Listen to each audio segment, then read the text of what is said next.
नाशिकमध्ये अनधिकृत धार्मिक स्थळ हटवण्यास सुरुवात झालेली आहे। पालिका प्रशासनाकडून आंदोलनापूर्वीच कारवाई करण्यात आली। मोठ्या पोलीस बंदोबस्तामध्ये महापालिकेने ही कारवाई केली आहे। सकल हिंदू समाजाच्या आंदोलनाच्या इशाऱ्यानंतर पालिका आता ॲक्शन मोडमध्ये दिसतेय।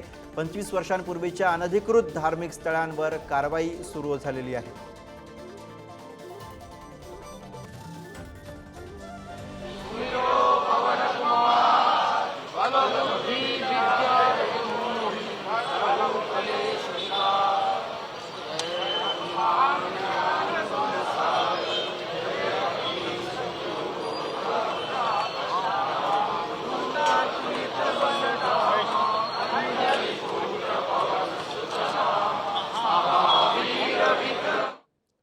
थडगे काढल्याशिवाय आंदोलन थांबणार नाही। तुषार भोसले यांनी हे विधान केलेले आहे। अतिक्रमण काढलं की नाही हे आम्हाला दाखवा अशी मागणी भोसलेंनी केली आहे। नाशिक महापालिकेच्या जागेवरच अनधिकृत बांधकाम असल्याचं तुषार भोसले यांनी म्हटलेलं आहे।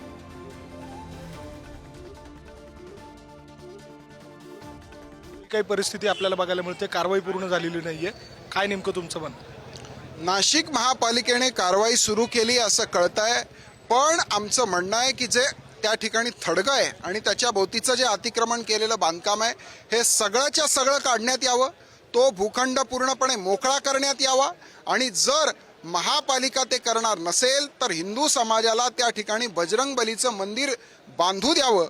आज सगळेजण जाऊन त्या ठिकाणी बजरंगबलीची मूर्ती स्थापना करतील, अन्यथा आम्हाला मोकळा भूखंड आजच्याच त्यांनी दाखवावा, त्याशिवाय हे आंदोलन मागे आम्ही घेणार नाही। वेगवेगळी मतं आहेत, ती जागा नेमकी कोणाची आहेत? खाजगी जागेमध्ये ते बांधलंय का, शासकीय जागेमध्ये बांधलंय का, नेमकी काय आपण माहिती घेतली, काय वस्तुस्थिती त्याची?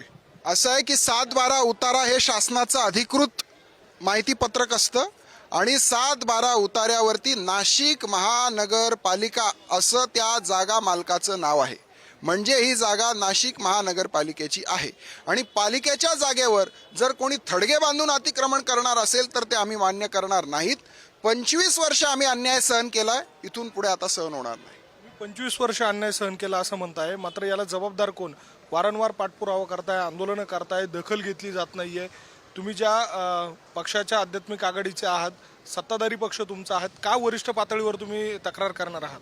असं आहे की ह्या सगळ्या प्रकरणाला जबाबदार गेल्या 25 वर्षातले प्रशासकीय अधिकारी आहेत आणि एकदा हे अतिक्रमण मोकळं होऊ द्या किंवा नका होऊ देऊ, या सगळ्या प्रकरणाची चौकशी होईल आणि हे अतिक्रमण का अधिकाऱ्यांनी काढलं नाही त्या अधिकाऱ्यांनाही याचा जाब द्यावा लागेल आणि त्याची फळंही भोगावी लागतील।